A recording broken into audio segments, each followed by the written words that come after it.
May I come in, sir? Yes, please. Good evening, sir. Very, very good. Good evening, sir. बैठिए। Thank you, sir.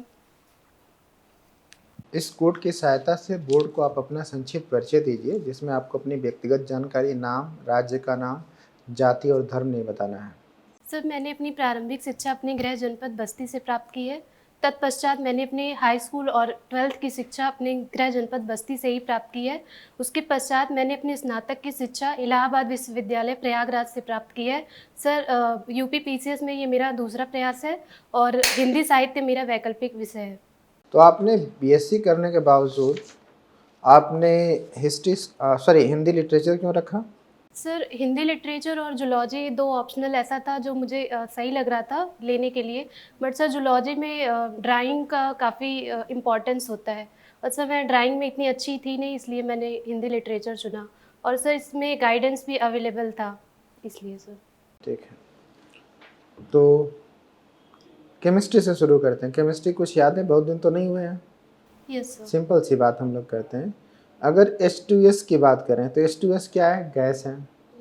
और H2O अगर हम बात करते हैं तो H2O क्या है? वाटर है। क्यों ऐसा है कि ये गैस कंडीशन में है और एक वाटर की लिक्विड स्टेज में है? सर मेनली हाइड्रोजन बॉन्डिंग की वजह से ऐसा है।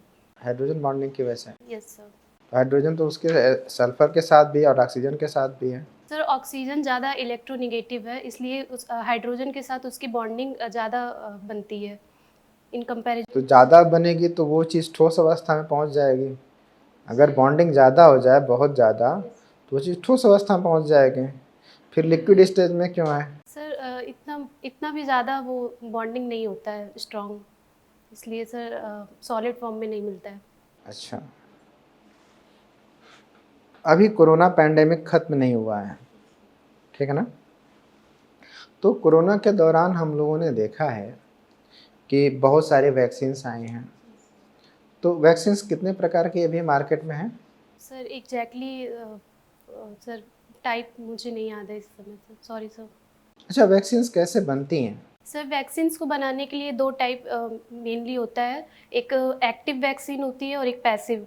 सर एक्टिव में सर जो भी वेक्टर होता है, सर जो भी वायरस होता है उसको बॉडी में डायरेक्टली कम डोज का डालते हैं सर।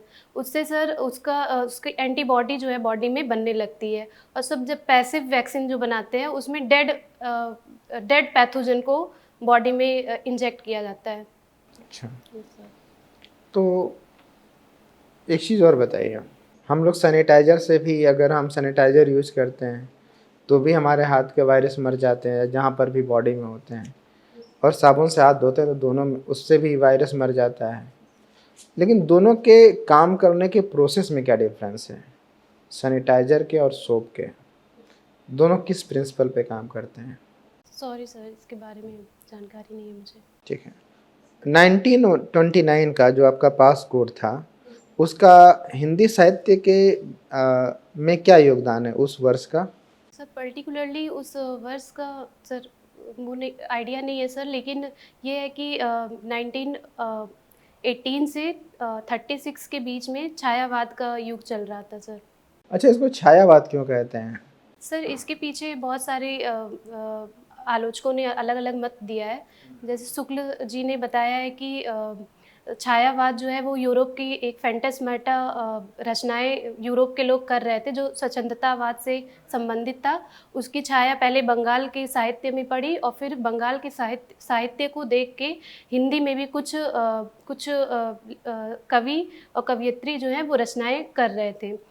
और सर दूसरा मत बाबू श्याम सुंदर दास जी का है। उन्होंने ये कहा है कि ये छायावाद जो है गांधी जी का साहित्यिक संस्करण है, क्योंकि सर जो भी स्वतंत्रता की बात की करी जा रही थी छायावाद की रचनाओं में, वो व्यक्तिगत स्वतंत्रता को ज़्यादा महत्व दे रहे थे। वो मूल्य के रूप में स्वतंत्रता को स्थापित करना चाहते थे, जैसे सेम चीज़ गांधी जी भी करना चाह रहे थे। और सर एक और भी है इसमें कि डॉक्टर नगेंद्र जी ने बोला है कि छायावाद जो है स्थूल के प्रति सूक्ष्म का विद्रोह है। सर इसका मतलब ये है कि उनसे पहले जो द्विवेदी युग चला आ रहा था उसमें काफ़ी इतिवृत्तात्मक चीज़ें आ गई थी और काफ़ी स्थूल स्तर पे साहित्य की रचनाएँ की जा रही थी, जो एक रसात्मकता होती है उसमें कमी आ गई थी। तो सर काव्य शिल्प की दृष्टि से भी इसमें परिवर्तन माना जा सकता है। अच्छा, छायावाद के 4 स्तंभ कौन-कौन से हैं? सर जयशंकर प्रसाद जी हैं, पंत सुमित्रानंदन पंत जी हैं, महादेवी वर्मा जी हैं और सूर्यकांत त्रिपाठी निराला जी। तो जयशंकर प्रसाद जी की जब हम लोग बात करते हैं, यस सर। तो उनकी रचनाओं के बारे में कुछ बताइएगा? सर उनकी एक सबसे प्रसिद्ध रचना कामायनी है, और इसके अलावा आंसू, झरना। कामायनी का बेसिक फिलॉसफी क्या है? उसका मूल चिंतन क्या है? सर कामायनी का मूल चिंतन ये है कि आनंदवाद, जीवन में आनंदवाद की स्थापना होनी चाहिए। जीवन में सुख और दुख जो है, शुरुआत कहाँ से होती है? सर ये सभ्यता की शुरुआत मतलब सभ्यता की शुरुआत से नहीं, इसको जैसे चैप्टर अगर हम पढ़ें कामायनी का, तो शुरुआत में कौन-सा चैप्टर है? सर चिंता वगैरह कुछ है इस तरह का? क्या है?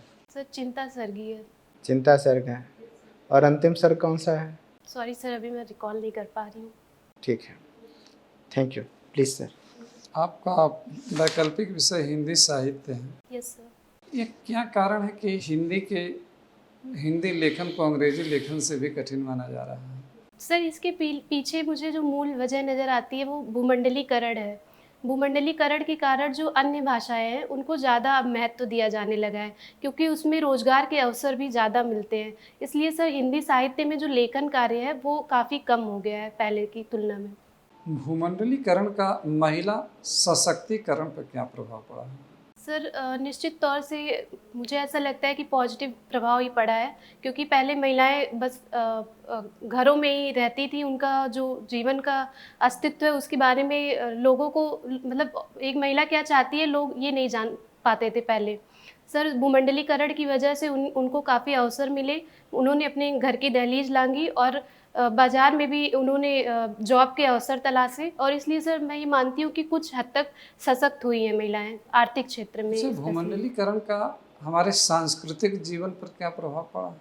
सर सांस्कृतिक तौर से ये कह सकते हैं कि कुछ कुछ चीज़ें हैं होमोजिनाइज्ड हुई हैं। सर जो चीज़ हमारे यहाँ डाइवर्स थी, अब वो चीज़ें ये कह सकते हैं कुछ हद तक एक जैसे होना प्रारंभ हो गए हैं। देखिए, कुछ समय पहले एक लेख मैंने पढ़ा था, उसमें लिखा गया था कि पहले फटे कपड़ा पहनना गरीबी की निशानी हुआ करते थे, आज फटे हुए कपड़ा पहनना आधुनिकता और फैशन का प्रतीक बन चुका है। तो इसे आप किस रूप में देखते हैं? सर इसके लिए मैं ये कहना चाहती हूँ कि सर जो अन्य व्यक्ति की स्वतंत्रता है उसका निर्धारण कोई दूसरा व्यक्ति नहीं कर सकता है। व्यक्ति अपनी स्वतंत्रता का निर्धारण खुद कर सकता है। अगर उसको ऐसे कपड़े पहनने से ये ऐसा लगता है कि वो स्वतंत्र है, मतलब इस देश में स्वतंत्र है, तो सर मैं ये कहना चाहूँगी कि कपड़े का चॉइस जो है वो एक इंडिविजुअल का होना चाहिए। इसमें समाज सर का मैं एक बात इसमें जोड़ना चाहूँगा। पहले फटे कपड़े पहनना आर्थिक गरीबी की निशानी हुआ करती थी। अब फटे कपड़े पहनना मानसिक गरीबी की निशानी है। इसको आप किस रूप में देखते हैं? सर मुझे लगता है कि सॉरी सर, आप मैं इस चीज़ से डिसएग्री करना चाहूँगी। सर ये लगता है कि थोड़ा संकुचित दृष्टिकोण रहेगा अगर हम किसी के कपड़े की स्टाइल को देख के ये माने कि वो मानसिक रूप से गरीब है। क्योंकि सर अब जैसे जैसे परिवर्तित हो रहा है समाज में जो भी पहनावा है या जो भी कल्चर है वो भी समय के साथ बदल रहा है। सर अभी वेस्ट का इन्फ्लुएंस कुछ हद तक कह सकते हैं कि हमारी सोसाइटी पे भी पड़ रहा है, इसलिए कपड़े का जो पहनावा है वो भी वेस्टर्न कल्चर से प्रभावित हो रहा है। और सर ये बदलाव तो निश्चित ही है, इस चीज़ को तो कोई रोक भी नहीं सकता है सर। ठीक है, प्लीज़ सर। तो हमारा आपसे अगला प्रश्न है कि आर्थिक उदारीकरण के दौर में बाजारीकरण अर्थव्यवस्था को बढ़ावा मिला। क्या आपको लगता है कि बाजारीकरण ने भारतीय अर्थव्यवस्था की परंपरागत स्वरूप, जहाँ परस्पर निर्भरता पाई जाती थी, इस सहयोग का भाव पाया जाता था, उसे खत्म कर दिया? सर ये चीज़ कुछ हद तक कह सकते हैं, क्योंकि जितनी बड़ी बड़ी कंपनियां हैं उन्होंने अब एक वर्चस्व स्थापित कर लिया है। और सर जो छोटे जो व्यवसाय थे या जो भी थे जो आपसी सहयोग पर आधारित थे उनकी संख्या में कमी आई है। लेकिन सर इसके कुछ फ़ायदे भी हैं। सर जैसे इससे समय का काफ़ी बचत हुआ है। और सर जो जॉब अपॉर्चुनिटी भी बाजार व्यवस्था जो है वो क्रिएट करती है अब पहले से ज़्यादा। अगला प्रश्न है, कहा जा रहा है कि भारत में जनांकिकी लाभांश डेमोग्राफिक डिविडेंड उपलब्ध है, परंतु उसका लाभ हम नहीं ले पा रहे हैं। तो आप इसे किस रूप में देख रहे हैं? जनांकिकी लाभांश को एक बोझ के रूप में देख रही हैं या एक संपत्ति के रूप में उसे देख रही हैं, या कैसे देख रही हैं? सर अगर हम जनांकीय लाभांश का अच्छी तरीके से यूज नहीं करेंगे तो वो हमारे लिए एक लाइबिलिटी हो जाएगी। सर अभी हमें मैन्युफैक्चरिंग सेक्टर में बहुत ज़्यादा काम करने की आवश्यकता है, क्योंकि वो ऐसी एक जगह है जहाँ पे हम लेबर फोर्स को ज़्यादा से ज़्यादा कंज्यूम कर सकते हैं। तो सर अभी हमारे यहाँ मैन्युफैक्चरिंग सेक्टर बहुत ही उसका रेट ऑफ ग्रोथ जो है वो अभी स्लो हुई है। तो सर इस सेक्टर में हमें बहुत ज़्यादा क्या फोकस इंडिया करना के होगा। मैन्युफैक्चरिंग सेक्टर में इतनी क्षमता है कि जितना डेमोग्राफिक डिविडेंड है, इसका 80% जो अनस्किल्ड है उसको एब्जॉर्ब कर सकता है? सर इसी तत्वाधान में ही आत्मनिर्भर भारत योजना भी लाई गई है सरकार के द्वारा।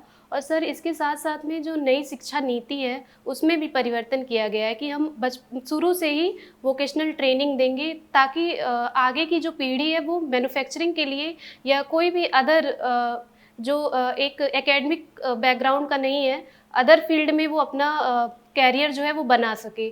सर अभी तक एजुकेशन सिस्टम ऐसा रहा था कि मैन्युफैक्चरिंग सेक्टर के लिए वो अवेलेबल नहीं था, जो लेबर फोर्स था। तो सर ये अभी थोड़ा टाइम लगेगा इसमें पूरे पोटेंशियल को एब्जॉर्ब करने के लिए। किसी भी देश के विकास में हाईवे की भूमिका क्या होती है, राष्ट्रीय राजमार्गों की भूमिका क्या होती है? Sir socio economic development totally depend करता है कि हमारा कनेक्टिविटी कितना ज़्यादा स्ट्रॉन्ग है। सर इसके अलावा जो आसपास के एरिया हैं वहाँ पे डेवलपमेंट जो है वो राष्ट्रीय राजमार्ग की वजह से दोगुनी तिगुनी गति से होने लगती है। सर इसके अलावा जो लॉजिस्टिक कॉस्ट है किसी भी सामान को लाने या ले जाने के लिए वो कम हो जाता है, जिससे जो सामान की ओवरऑल वैल्यू है वो कम हो जाती है और लोग ज़्यादा से ज़्यादा उपभोग कर पाते हैं। नेक्स्ट क्वेश्चन हमारा कि किसी भी देश की इंटरनल सिक्योरिटी को प्रभावित करने में नॉन स्टेट एक्टर्स की भूमिका क्या होती है? Sir non state actors majorly internal security किसी भी देश का अन्य देश का चैलेंज प्रस्तुत करते हैं। सर वो चाहते हैं, वो मेनली उनका फोकस ये होता है कि हम सरकार की पॉलिटिक्स को ही चेंज कर दें ताकि हम दूसरों के देश में अच्छे से हस्तक्षेप जो है वो कर सकें। और सर उनका जो पॉलिटिकल वो अगर कुछ एक्वायर कर लेते हैं पोजीशन, उसके बाद सर उनका एक मेन ये रहता है कि हम इकोनॉमिक रूप से भी अपने आप को स्ट्रेंथन करें। और आप कहना है कि नॉन स्टेट एक्टर केवल विदेशी तत्व होते हैं? नो सर, सर एनजीओ भी इसमें आ सकते हैं जो सरकार की नीतियों को इन्फ्लुएंस्ड करते हैं। नॉन स्टेट एक्टर को डोमेस्टिक एंड एक्सटर्नल दोनों भागों में डिवाइड कर सकते। लास्ट क्वेश्चन हमारा है, हवाला कारोबार आपने सुना, हवाला कारोबार किसी देश की आंतरिक सुरक्षा हो या बाह्य सुरक्षा उसको किस रूप में प्रभावित करता है? सर आंतरिक सुरक्षा और बाह्य सुरक्षा दोनों ही हवाला ट्रांजैक्शन से खतरा उत्पन्न होता है, क्योंकि सर इसमें मनी का जो अवेलेबिलिटी है इंडियन मार्केट में वो नकली करेंसी के रूप में भी आ सकता है। और सर दूसरा चीज़ ये है कि बाहर से जो भी इलीगल तरीके से ट्रेडिंग होती है, इलीगल ट्रेडिंग से जो पैसे मिलते हैं उस पर टैक्स न देना पड़े, इसलिए लोग इस ट्रांजैक्शन को छुपाते हैं सरकार से।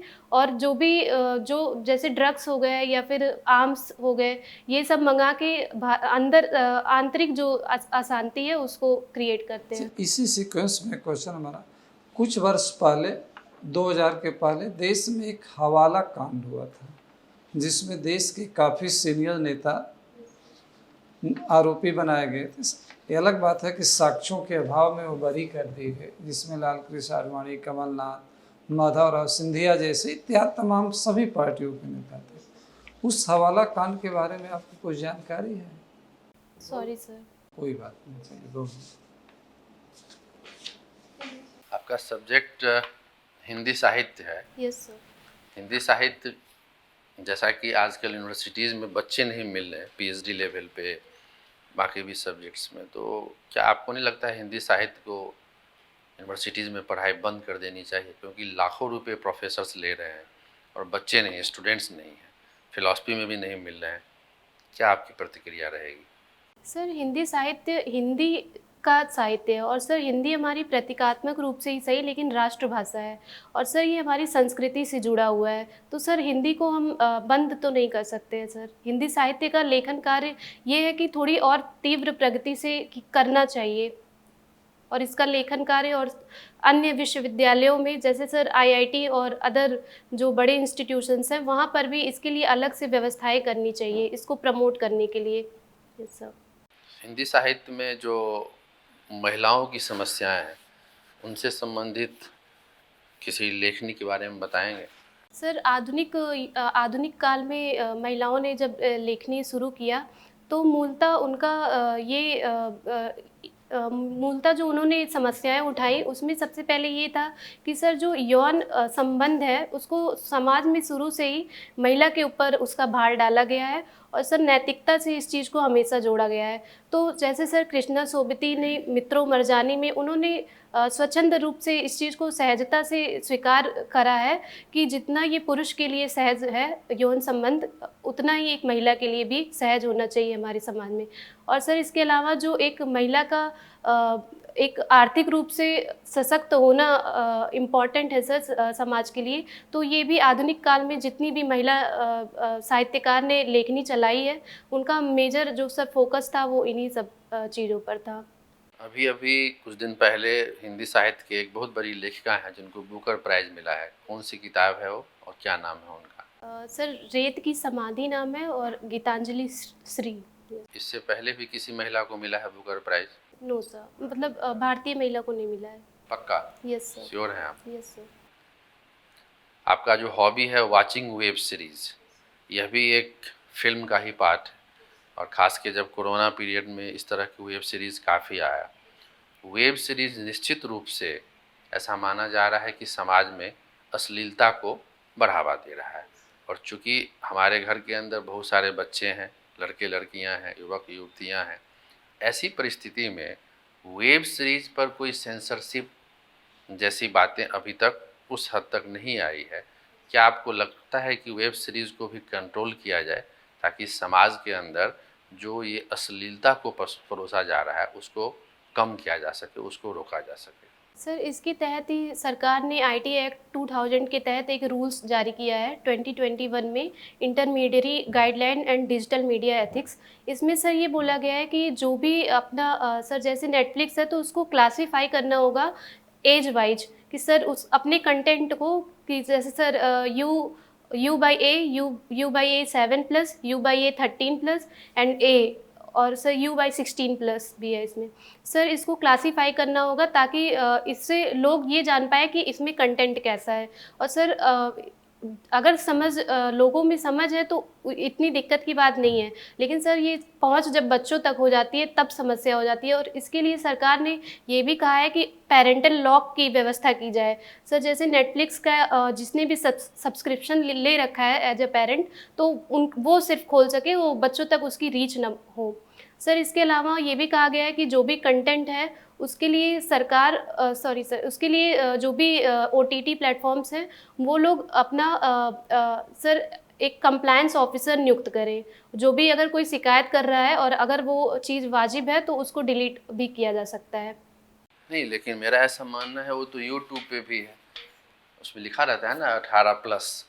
लिखने से और जो समाज में अवेलेबिलिटीज़ है, जैसे आप समाज में देखेंगे कि शराब की दुकानें काफ़ी हैं, तो क्या वो शराब की दुकानें यदि अधिक खुलेंगी तो उस समाज में क्या होगा, वो अधोगति समाज जाएगा, लोग ज़्यादा ड्रिंक करेंगे। जहाँ पे बंद होगा, जैसे बिहार ऐसे प्रदेश में शराब को बंद कर दिया गया तो घरेलू हिंसा जो है कम हुआ, लोगों ने अपने काम पे फोकस किए, युवा अपने काम पे आए। लेकिन जैसे ही थोड़ा सा कानून में ढील दी गई तो तमाम तरह के तस्करी शुरू हो गया। मेरा ऐसा मानना है कि जब आपके यहाँ टीवी पहले से था, आपके यहाँ पहले से सारी चीज़ें थी, अब ये वेब सीरीज़ के माध्यम से खास के ऐसे युवा जो बच्चे हैं, एडोलेसेंट हैं, जो अभी 14 ईयर्स के हैं, तो माँ बाप तो काम पे लगे हुए हैं, तो उनकी जो एनर्जी है, उनकी जो पॉजिटिव एनर्जी है, जो युवाओं की जो एक सोच होनी चाहिए, वो सोच ही नहीं पाते हैं, क्योंकि उनको जो बेसिक नीड्स है, भोजन, वस्त्र, आवास, उनको तो आसानी से मिल रहा है। ऐसे में क्या सरकार को क्या कदम उठाना चाहिए? सर एक चीज़ जो मुझे इम्पॉर्टेंट लगता है कि सर सेक्स एजुकेशन पे भी बात होनी चाहिए सर, क्योंकि इस चीज़ को इतना टैबू नहीं बनाना चाहिए, क्योंकि ये बहुत ही नॉर्मल चीज़ है सर। जब सेक्स एजुकेशन बच्चों को मिलेगी अपने स्कूल में, तो वो इस चीज़ को एक्सेप्ट कर पाएंगे, इससे जो भी प्रतिक्रियाएं होती हैं वो समाज में कम हो जाएंगी सर। ये चीज़ मुझे लगता है कि सरकार को करना चाहिए प्रेजेंटली। अच्छा, आप ये बताएं, जो हिंदी में कुल कितने अक्षर होते हैं? सर टोटल 59 वर्ड होते हैं संयुक्ताक्षर कितने होते हैं? सर 4। कौन कौन से हैं? छा, त्रा और सर सरा श्रा। प्रयास करें एक बार। सॉरी सर अभी। अच्छा, अक्षर किस कहते किसको हैं? सर वर्ड जो है सर इसकी परिभाषा बहुत ही व्यापक तरीके से अक्षर की परिभाषा क्या है? सर अपने विचारों को प्रस्तुत करने के लिए जिन भी चिन्ह प्रतीकों का प्रयोग करते हैं उसे ही अक्षर कहा जा सकता है। और कोई ठोस परिभाषा? सर और मुझे याद नहीं आ रहा, सॉरी। ठीक है, प्लीज सर। यदि मैं कहता हूँ कि पहले इंसान मरते थे, यस सर। आत्मा जीवित होती थी। आजकल आत्मा मर चुकी है, इंसान जीवित है। इसका आशय क्या हुआ? सर अभी का जो समाज में काफ़ी सारी ऐसी चीज़ें आप देख सकते हैं जिससे देख के लगता है कि इंसान में इंसानियत नहीं रह गई है सर। जैसे कोई रेप केस हो गया, उसको देख के, और इवन दंगों का भी जो हाल होता है उसको देख के भी कभी कभार ऐसा लगता है कि सर ये इंसान ही है जो ऐसा काम कर रहे हैं। तो सर इस संबंध में ऐसा कहा जा सकता है। आपके पास इंफॉर्मेशन के कई सारे साधन हैं। ऑल इंडिया रेडियो है, टेलीविज़न चैनल्स हैं, अखबार हैं, सोशल मीडिया है। आपके हिसाब से आज का जो यूथ है उसको किस पे ज़्यादा डिपेंडेंसी होनी चाहिए? कौन से ऐसे स्रोत हैं सूचनाओं का जिस पे वो भरोसा कर सकता हो? कौन से ऐसे चारों स्रोत में से किस पे उसको ज़्यादा फोकस करना चाहिए? सर इंफॉर्मेशन के सोर्सेज तो वही रहेंगे, लेकिन सर मुझे लगता है कि युवाओं में खुद से भी थोड़ा सा क्रिटिकल थिंकिंग डेवलप करना पड़ेगा कि क्या चीज़ सही है और क्या चीज़ गलत है। तो सर इंफॉर्मेशन के सोर्सेज तो हम नहीं बदल सकते हैं क्योंकि वो विद टाइम और इंक्रीज ही होगा, लेकिन सर ये कर सकते हैं कि थोड़ा सा युवाओं को और ज़्यादा अवेयर होना चाहिए, फैक्ट्स और एविडेंस को देखना चाहिए। केवल एज अ प्रोपेगेंडा में नहीं जाना चाहिए, फैक्ट्स एंड एविडेंसेस को सेल्फ चेक करना चाहिए सर। मान लीजिए आपका सिलेक्शन हो जाता है, तो आप जिस तहसील में, सब डिवीज़न में जाएंगे, तो आपकी प्राथमिकताएं क्या रहेंगी और क्यों रहेंगी? सर पहले सबसे मैं ये सुनिश्चित करना चाहूँगी कि जो भी तहसील पर मीटिंग्स हो या जन सुनवाई जब भी हो रहा हो तो उस पर त्वरित कार्रवाई हो, क्योंकि सर कार्रवाई समय से ना होने पर काफ़ी ट्रस्ट डेफिसिट जो है जनता और प्रशासन के बीच में हो जाता है। सर दूसरा चीज़ मैं ये करूँगी कि जो भी जनपद मुझे मिलेगा उसमें जो समस्याएं हैं लोगों की उसको मैं दूर करने की कोशिश करूँगी, और सर इम्प्लीमेंट जो भी सरकार की स्कीम आएगी उसका प्रॉपर इम्प्लीमेंटेशन करूँगी, और साथ ही साथ जो वहाँ की पंचायत है और जो वहाँ के आम लोग हैं उनसे मैं अपना फीडबैक लेना चाहूँगी, ताकि ये पता चले कि सर वो जो लाभ है वो वास्तविक लाभार्थी तक पहुँच रहा है कि नहीं। सपोज करें आप इंटरव्यू के लिए जा रहे हैं और रास्ते में कोई आदमी गिर गया, छोटा सा बच्चा बाइक पे जा रहा है अपनी माँ बाप के साथ। यदि उसका बच्चा गिर गया और आपका इंटरव्यू 2 मिनट के बाद शुरू होने वाला है, आप पहुंचने ही वाली हैं, तो आप किसको प्राथमिकता देंगे? सर ऐसी कंडीशन में मैं सबसे पहले ये कॉल करूँगी कि जो आसपास भी है उनसे थोड़ी सी मैं बात करूँगी कि कुछ जैसे सर पुलिस की भी हेल्प ली जा सकती है, या फिर सर मैं एम्बुलेंस को भी कॉल कर सकती हूँ अगर मेरे पास सिर्फ 2 मिनट है।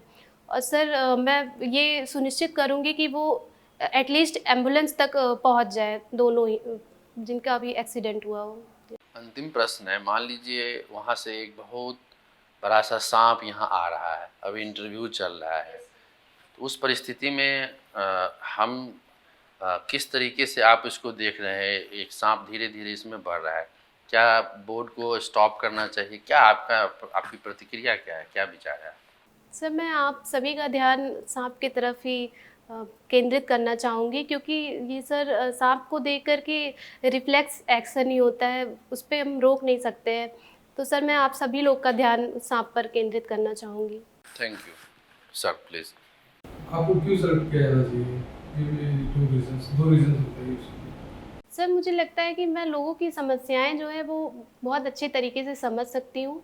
और सर दूसरा ये चीज़ लगता है कि लोगों का जो ट्रस्ट है उसको जीतने में मैं अपने आप को, ऐसा मुझे लगता है कि मैं बहुत जल्दी ट्रस्ट जीत लेती हूँ दूसरों का। ट्रस्ट जीतना आता है आपको, यस राइट? कैसे ट्रस्ट जीतती है? सर, जैसे किसी की भी जो मूल समस्या है वो बहुत परिस्थितियों में नहीं बताना चाहता है। सर जब मुझसे कोई भी बात करता है तो अपनी प्रॉब्लम्स जो है वो तुरंत शेयर करता है, क्योंकि उनको ऐसा लगता है कि शायद मैं कुछ ऐसा बोलूँगी जिससे वो उन्हें थोड़ा सॉल्यूशन की तरफ मैं ज़्यादा ध्यान केंद्रित करती हूँ सर। अच्छा, यानी कि मुझे लगता है कि आप कहीं सैडिस्ट अप्रोच तो नहीं है आपका? No sir. प्रॉब्लम सुनना पसंद तो नहीं है लोगों का? No no sir. ये बताइए, आप अभी कुछ देर पहले सर ने कहा कि आप सेक्स एजुकेशन के बारे में बात कर रहे हैं। न्यूज़पेपर्स में रिपोर्ट अभी आई थी, अभी आ भी रही है, 2-3 दिन पहले ऐसी रिपोर्ट्स आई थी कि केरला जैसे लिटरेट एजुकेटेड स्टेट में अंडर एज गर्ल्स का एबॉर्शन रेशियो जो है बहुत हाई है। ठीक है, आप सेलेक्ट होती हैं, आप पोस्टेड होती हैं, आप अपने सब रीजन में जाती हैं, वहाँ पे आपको पता लगता है कि यहाँ भी सेम कंडीशन है, यहाँ पे भी सेम केसेस है। आप कैसे अवेयरनेस या कैसे आप इस चीज़ को प्रिवेंट करने की कोशिश करेंगी, या लोगों में अवेयरनेस कैसे फैलाने की कोशिश करेंगी? सर अंडर एज जो प्रेगनेंसी है या अबॉर्शन है सर, वो तो हेल्थ के लिए बिल्कुल भी सही नहीं है। तो सर हेल्थ पर्सपेक्टिव से मैं पहले सबसे लोगों को अवेयर करूँगी, जो भी बच्चियाँ हैं वहाँ पे। और सर दूसरा चीज़ ये मैं कहना चाहूँगी कि सर जो अपना दायरा है उसको इंक्रीज करें।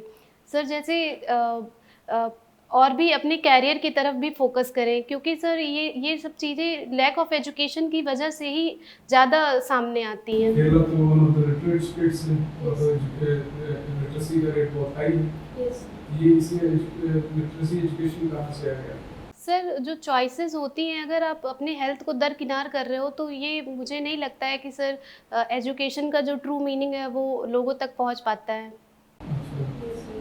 ये मतलब आप हेल्थ के बेसिस पे इसको करते हुए लोगों को कन्विंस करना की कोशिश करेंगे? यस सर, अगर और कोई इशू पे? सर हेल्थ और एज ये 2 फैक्टर है जो मुझे लगता है कि नज़र रखना चाहिए सर इन दोनों चीज़ पे। सर आपने मध्यम मार्ग कहा हुआ है, ये ध्यान रखिएगा। मंत्री जी का फ़ोन आया, उन्होंने कहा 2 करोड़ रुपए ले लो, पेपर पर साइन कर दो, नहीं तो कल मैं तुम्हारा ट्रांसफ़र भी कर दूंगा और कुछ दिन बाद टर्मिनेशन भी कर दूंगा। क्या करिएगा? सर इस परिस्थिति में तो मैं कभी भी, अगर रिश्वत की बात है या फिर गलत कामों के लिए कह रहे हैं, तो मैं इस चीज़ पे कभी भी इस चीज़ को मानूंगी नहीं सर। इसलिए थोड़ी ना सर्विस में आते हैं कि सर ट्रांसफ़र से डर रहे हैं या टर्मिनेशन से डर रहे हैं। सर जो एक पब्लिक सर्विस की जो एक भावना है उस चीज़ को तो बनाए रखने के लिए खुद से भी बहुत ज़्यादा ऑनेस्ट रहने की सर ज़रूरत है। तो मैं इस चीज़ को कभी, ये मिडिल पाथ का मेरा जो एक मानना है सर वो ये नहीं है। ठीक है, आपका इंटरव्यू समाप्त होता है, आप जा सकते हैं। Thank you sir, thank you sir, thank you sir.